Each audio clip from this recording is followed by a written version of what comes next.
നമ്മൾ ഓഡൂല് ഇത് ഓഡു 16 ആണ്. ഓഡു 16ൽ നമ്മളൊരു വെണ്ടർ പേയ്മെൻറ്റ് പിന്നെ അതിൻ്റെ റീകൺസിലേഷൻ അതെങ്ങനെ നോക്കാം. നമ്മൾക്ക് സ്റ്റാർട്ടിങ്ങിൽ നിന്ന് നോക്കുകയാണെങ്കിൽ അക്കൗണ്ടിങ് എടുത്തു കഴിഞ്ഞാൽ നമ്മൾ റിപ്പോർട്ടിൽ ഏജ്ഡ് പേബിൾസ് ആദ്യം ഒന്ന് എടുത്ത് നോക്കാം. ഏജ്ഡ് പേബിൾസ് നോക്കുമ്പോൾ നമുക്കിവിടെ വെണ്ടർ 1, വെണ്ടർ 2, വെണ്ടർ 3 പേബിൾസ് ഉണ്ട്. വെണ്ടർ A1, വെണ്ടർ A2 ഉണ്ട്. പേബിൾസ് എല്ലാം പേബിൾസ് ഉണ്ട്. ഓക്കെ, നമ്മൾക്ക് പേബിൾസ് എത്രയാണ് ടോട്ടൽ ഒരു എമൗണ്ട് ഉണ്ട്, അത് നമ്മൾ നോക്കാം. അതേപോലെ ഏജ്ഡ് റിസീവബിൾസിൽ കസ്റ്റമർ A3 പിന്നെ മറ്റുള്ള കുറച്ച് കസ്റ്റമേഴ്സൊക്കെ ആയിട്ട് അങ്ങനെ കുറച്ച് റിസീവബിൾസ് ഉണ്ട്. പിന്നെ നമ്മൾ ജനറൽ ലെഡ്ജർ എടുത്ത് നോക്കുകയാണെങ്കിൽ ഇതിലെവിടെയും ബാങ്ക് ട്രാൻസാക്ഷൻസ് ബാങ്ക് അക്കൗണ്ട് വന്നിട്ടില്ല. കാരണം ബാങ്കിൽ ഒരു ട്രാൻസാക്ഷൻസ് ഇല്ല. ഔട്ട്സൈഡ് ഔട്ട്സ്റ്റാൻഡിങ് പേയ്മെൻറ്റ്സ് ഇല്ല, ഔട്ട്സ്റ്റാൻഡിങ് റെസീറ്റ്സ് ഇല്ല. അതായത് റിക്കൺസിലിയുള്ള ഒരു എൻട്രിയും ഇട്ടിട്ടില്ല. അങ്ങനത്തെ ഒരു എൻട്രിയും ഇതിലില്ല. അക്കൗണ്ട്സ് പേബിൾ ഉണ്ട്, അക്കൗണ്ട്സ് റെസീവബിൾ ഉണ്ട്, പ്രൊഡക്റ്റ് സെയിൽ ഉണ്ട്, എക്സ്പെൻസ് ഉണ്ട്, അങ്ങനെ കുറച്ച് കാര്യങ്ങളുണ്ട്. ഓക്കെ, വേണമെങ്കിൽ ട്രയൽ ബാലൻസും കൂടെ എടുത്ത് നോക്കാം. ട്രയൽ ബാലൻസ് നോക്കിയാലും അതുപോലെ തന്നെ അക്കൗണ്ട്സ് പേബിൾ, റെസീവബിൾ വേറെ ഒന്നുമില്ല. ഓക്കെ, ഇനി നമ്മളിപ്പം നേരത്തെ നോക്കിയിട്ടുള്ള ഏജ്ഡ് പേബിൾസ് നമ്മളിതിൽ ഒരു വെണ്ടർ 1, 2 ഈ വെണ്ടർ 1, വെണ്ടർ 2 ഈ രണ്ട് കമ്പനികളത് പേ ചെയ്യണം. ഓക്കെ, നമ്മൾ ഇത് രണ്ടും പേ ചെയ്യുന്നു. ഇതെങ്ങനെ പേ ചെയ്യാം എന്നുള്ളത് നമുക്കൊന്ന് നോക്കാം. രണ്ട് മെത്തേഡിലൂടെ പേ ചെയ്യാം. ഡയറക്റ്റ് അതായത് പേ ചെയ്യണമെന്നുണ്ടെങ്കിൽ നമ്മൾ വെണ്ടറിൽ പോയിട്ട് പേയ്മെൻറ്റ്സ് എടുക്കുക. വെണ്ടർ 1 എടുത്തിട്ട് വെണ്ടർ 1 ആണെങ്കിൽ വെണ്ടർ 1 എടുത്ത എമൗണ്ട് അടിക്കുക. അത് ഒരു മെത്തേഡ്. മറ്റൊരു മെത്തേഡ് എന്ന് പറഞ്ഞാൽ നമ്മളെ വെണ്ടറിൽ പോയി ബില്ലുകളിലേക്ക് പോവാം. ഇപ്പോൾ വെണ്ടർ 1 നമുക്ക് ഫിൽറ്റർ ചെയ്യണമെങ്കിൽ ഇവിടെ വെണ്ടർ 1 ഫിൽറ്റർ ചെയ്യാം. വെണ്ടർ 1 ഫിൽറ്റർ ചെയ്യാം. വെണ്ടർ 1ൽ ഒരൊറ്റ ബില്ലുള്ളത്. ഓക്കെ, ഈ പേയ്മെൻറ്റ് നടത്തണമെന്നുണ്ടെങ്കിൽ നമ്മൾ ഇവിടെ ക്ലിക്ക് ചെയ്തിട്ട് രജിസ്റ്റർ പേയ്മെൻറ്റ് അടിക്കാം. അതല്ലെങ്കിൽ ആ ബില്ല് ഓപ്പൺ ആക്കിയ ശേഷം ഇവിടെ ക്ലിക്ക് ചെയ്ത് ഓപ്പൺ ആക്കിയ ശേഷം രജിസ്റ്റർ പേയ്മെൻറ്റ് ഇവിടെ ഉണ്ട്. രണ്ടൊന്നാണ്. ഇതിപ്പോൾ പെൻഡിങ് കാണിക്കുന്നുണ്ട്. നമ്മൾ ആദ്യമായിട്ട് ഈ വെണ്ടർ 1 എന്ന് പറയുന്നത് പേയ്മെൻറ്റ് നടത്താം. രജിസ്റ്റർ പേയ്മെൻറ്റ് ക്ലിക്ക് ചെയ്യണം. അതായത് നമ്മൾ ആ ബില്ലിലേക്ക് ഡയറക്റ്റ് പോയിട്ട് ആ ഒരു ബില്ല് മാത്രം പേ ചെയ്യുന്നുണ്ടാകുന്നത്. വെണ്ടർ രജിസ്റ്റർ പേയ്മെൻറ്റ് അടിക്കുന്നു. രജിസ്റ്റർ പേയ്മെൻറ്റ് അടിക്കുമ്പോൾ നമ്മൾ ഓൾറെഡി സെറ്റ് ചെയ്ത് വെച്ചിരിക്കുന്ന general payment bank payment vouchers template set ചെയ്തിട്ടുണ്ട്. അതിൽ കാനറ ബാങ്ക് ഉണ്ട്, ഫെഡറൽ ബാങ്ക് ഉണ്ട്.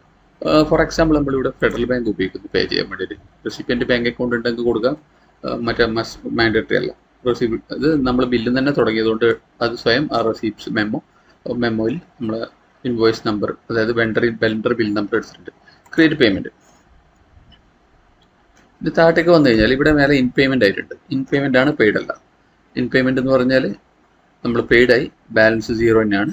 പെയ്ഡ് കാണിക്കുന്നുണ്ട് ഇവിടെ. ഓക്കെ, ഇത് വേണമെന്നുണ്ടെങ്കിൽ ഇത് റിക്കൺസിലായി ഓട്ടോമാറ്റിക്കായിട്ട്. പിന്നെ എന്തെങ്കിലും ആവശ്യത്തിന് അൺറിക്കൺസിൽ ചെയ്യണം. ഇത് ഈ പൈസ അല്ലെങ്കിൽ നമുക്ക് അങ്ങനെ എന്തെങ്കിലും ഒരു എമൗണ്ട് ഇതിലേക്ക് മാച്ച് ആയി പോയതുണ്ടെങ്കിൽ നമ്മൾ ഇവിടെ ക്ലിക്ക് ചെയ്ത് കഴിഞ്ഞാൽ ഇവിടെ അൺറിക്കൺസിൽ ഉണ്ട് ആവശ്യമുണ്ടെങ്കിൽ. ഓക്കെ, ഇതിപ്പോൾ ഇൻ പേയ്മെൻ്റ് ആണ്. നമ്മളൊന്ന് ജനറൽ ലെഡ്ജറിലേക്ക് ഒന്ന് പോയി നോക്കിക്കഴിഞ്ഞാൽ ഔട്ട്സ്റ്റാൻഡിങ്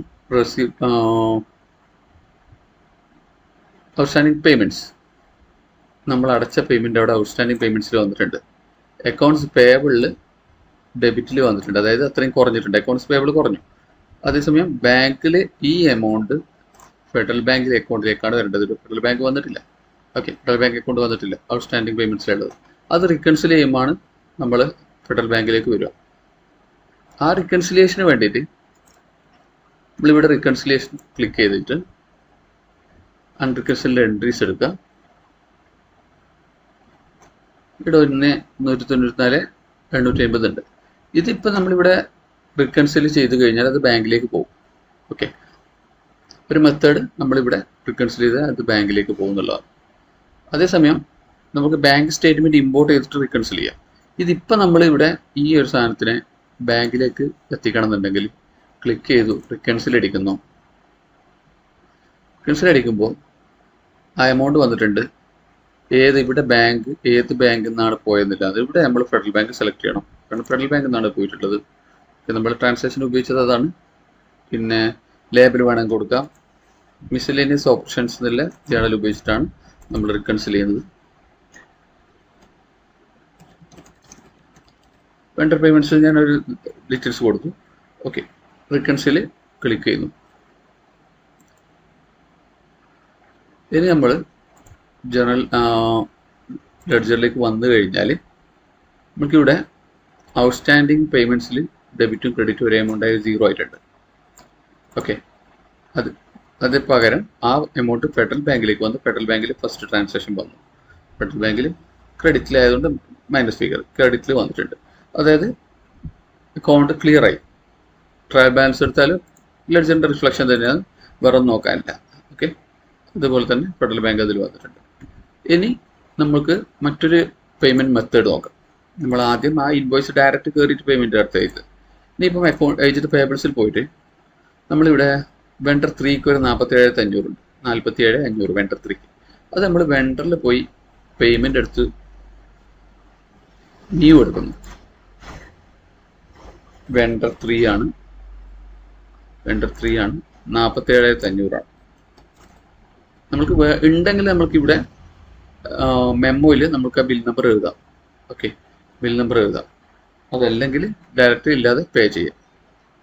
ഇത് ഫെഡറൽ ബാങ്കിൽ തന്നെ ആയിക്കോട്ടെ. പേയ്മെൻറ്റ് കൺഫേം ചെയ്തു. ഓക്കെ, ഇവിടെ നമ്മൾ ജനറൽ ലെഡ്ജർ എടുത്ത് നോക്കിക്കഴിഞ്ഞാൽ പേയ്മെൻറ്റ്സിൽ വീണ്ടും ഔട്ട്സ്റ്റാൻഡിങ് പേയ്മെൻറ്റ്സിലേക്ക് പോയിട്ടുണ്ട്. അക്കൗണ്ട്സ് റെസീവബിൾ വീണ്ടും, അക്കൗണ്ട്സ് പേയബിൾ വീണ്ടും കുറഞ്ഞു. ഓക്കെ, അതേസമയം നമ്മൾ വെണ്ടർ ബില്ലുകളിലേക്ക് ഒന്ന് പോയി നോക്കാം. വെണ്ടർ ബില്ല് പോയാൽ വെണ്ടർ 3 ആണ് നമ്മളിപ്പോൾ എടുത്തിട്ടുള്ളത്. വെണ്ടർ 3 നമ്മളിവിടെ വെണ്ടർ 3ക്ക് 47,500 അടച്ചിട്ടുണ്ട്. പക്ഷെ നമുക്കിവിടെ ഇപ്പോൾ 47,500 എന്ന് പറഞ്ഞിട്ടൊരു ക്ലിയർ ഇല്ല. നമ്മൾ റിപ്പോർട്ടിങ്ങിൽ പോയിട്ട് ഏജൻറ്റ് പേബിൾസ് എടുത്ത് നോക്കിയാൽ നമുക്കൊരു കാര്യം മനസ്സിലാവും. 47,500 ഇവിടെ വന്നിട്ടുണ്ട്. അത് ക്ലിക്ക് ചെയ്ത് കഴിഞ്ഞാൽ അത് 3 ഇൻവോയ്സുകൾ കേസിട്ടാണ് 47,500 മനസ്സിലാവും. ഈ പേയ്മെൻറ്റ് എടുത്തിരിക്കുന്നത് 47,500 3 ഇൻവോയ്സുകൾ കേസിട്ടാണ്. ഓക്കെ, അപ്പം ഈ 25,000, 15,000, 7,500 ആ ഇൻവോയ്സസ് നോക്കിയാൽ പോലും വെണ്ടർ 3 ഫിൽട്ടർ ചെയ്യാം. വെണ്ടർ 3 ഫിൽട്ടർ ചെയ്യാം. നോട്ട് പെയ്ഡ് ആണ് കാണിക്കുന്നത്, ഇൻ പേയ്മെൻറ്റും അല്ല. ഓക്കെ, ക്ലിക്ക് ചെയ്ത് കഴിഞ്ഞാൽ നോട്ട് പെയ്ഡ് ആണ്. അതേസമയം ആ ഓരോ ബില്ല് ഓൺ ആക്കുമ്പോൾ നമുക്കിവിടെ ഔട്ട്സ്റ്റാൻഡിങ് ഡെബിറ്റ്സ് ഉണ്ട് എന്ന് പറഞ്ഞിട്ട് കാണിക്കുന്നുണ്ട്. 25,000 ഇൻവോയ്സിൽ ഇവിടെ 47,500 ഡെബിറ്റ് ഉണ്ട്, ക്രെഡിറ്റ് ഉണ്ട് എന്ന് കാണിക്കുന്നുണ്ട്. ഇത് ഔട്ട്സ്റ്റാൻഡിങ് ക്രെഡിറ്റ്, ഇത് വെണ്ടറാണ്, ക്രെഡിറ്റേഴ്സ് ആണ്. അപ്പോൾ ഇത് നമുക്ക് ഇവിടെ നിന്ന് തന്നെ ഡയറക്റ്റ് അലോക്കേറ്റ് ചെയ്യാം. ഇവിടെ ആഡ് ചെയ്തതിൽ ഈ 47,500 25,000 ഡയറക്റ്റ് ഇവിടെ അലോക്കേറ്റ് ചെയ്യും. ഓക്കെ, ഒന്നുകിൽ ആ മെത്തേഡ് ചെയ്യാം, അതല്ലെങ്കിൽ റിക്കൺസിലിയേഷൻ മെത്തേഡിലൂടെയും ചെയ്യാം. ഓക്കെ, ഇവിടെ 47,500 ഇവിടെ ഇതാ കറക്റ്റ് റിക്കൺസിലേഷൻ ക്ലിക്ക് ചെയ്ത അക്കൗണ്ടിങ്ങിൽ റിക്കൺസിലേഷൻ എടുത്തപ്പോൾ ഇവിടെ ഇങ്ങനെ വന്നിട്ടുണ്ട്. നമ്മൾ ഈ 47,500 25,000 15,000 7,500 ഇതിൻ്റെ റിക്കൺസിൽ വെച്ചാൽ അങ്ങനെയും ചെയ്യാം. ഇതാകുമ്പോൾ ഈസി മെത്തേഡ് ഇതാണ്. കുറേ ഒന്നിച്ചൊരു പേയ്മെൻറ്റ് കുറേ ബില്ലുകൾക്ക് കൊടുത്ത ശേഷം റിക്കൺസിൽ ചെയ്യണമെന്നുണ്ടെങ്കിൽ ഈ മെത്തേഡ് ഉപയോഗിക്കാം. റിക്കൺസിൽ അടിക്കുന്നു ഇവിടെ. ഇനി ഇവിടെ വെണ്ടർ 3 എടുത്ത് നോക്കിക്കഴിഞ്ഞാൽ വെണ്ടർ 3ൻ്റെ ബില്ലുകൾ എടുത്ത് നോക്കിക്കഴിഞ്ഞാൽ ഇൻ പേയ്മെൻ്റ് ആയിട്ടുണ്ട്. 3 ഇൻ പേയ്മെൻ്റ് ആയിട്ടുണ്ട്. ഇൻ പേയ്മെൻ്റ് എന്ന് പറഞ്ഞാൽ അത് റിക്കൺസിൽ ചെയ്തിട്ടില്ല, അതാണ്. ഇനി വീണ്ടും നമ്മുടെ റിക്കൺസിലേഷൻ എടുത്ത് നോക്കിക്കഴിഞ്ഞാൽ അൺറിക്കൺസിൽഡ് എൻട്രീസിലേക്ക് പോയി കഴിഞ്ഞാൽ നമുക്ക് 47,500 അവിടെ കാണാം. 47,500 അത് റിക്കൺസിൽ ക്ലിക്ക് ചെയ്ത് ഏത് ബാങ്കിൽ നിന്നാണ് പോയെന്നുള്ളത് ഫെഡറൽ ബാങ്കിൽ നിന്നാണ്. ഞാൻ ഫെഡറൽ ബാങ്ക് സെലക്ട് ചെയ്യാം. നമ്മൾ ഫെഡറൽ ബാങ്കിൽ നിന്നാണ് ഇത് പോയിട്ടുള്ളത്. Miscellaneous journal as usual. Payment to vendor 3 അതിനൊരു പേയ്മെൻറ്റ് ചെക്ക് നമ്പർ അങ്ങനെയുള്ള നമുക്ക് ഡീറ്റെയിൽസ് ഇവിടെ എഴുതാം. Payment to vendor 3 against 3 bills. നമുക്ക് ചെക്ക് നമ്പറൊക്കെ അവിടെ എഴുതാനുള്ള ഓപ്ഷൻ ഉണ്ട്. ചെക്ക് നമ്പറിൻ്റെ മറ്റൊരു വീഡിയോ ഉണ്ട്, റിക്കൺസിലിറ്റിക്ക്. ഇനി ബില്ലിലേക്ക് പോയി കഴിഞ്ഞാൽ വെണ്ടർ 3ൻ്റെ 3 പെയ്ഡ് ആയിട്ടുണ്ട്. 3 പെയ്ഡായി. ഇനി ജനറൽ ലെഡ്ജർ എടുത്ത് നോക്കിയാലും ഫെഡറൽ ബാങ്കിൽ അക്കൗണ്ട്സ് പേയബിൾ ഔട്ട്സ്റ്റാൻഡിങ് പേയ്മെൻറ്റ്സ് 0 തന്നെയാണ്. ഫെഡറൽ ബാങ്കിൽ ആ എൻട്രീസ് അത്രയും കയറി വന്നിട്ടുണ്ട്. ഓക്കെ, ഈ രീതിയിൽ നമുക്ക് പേയ്മെൻറ്റ് നടത്തുകയും റിക്കൺസിൽ ചെയ്യുകയും ചെയ്യാം.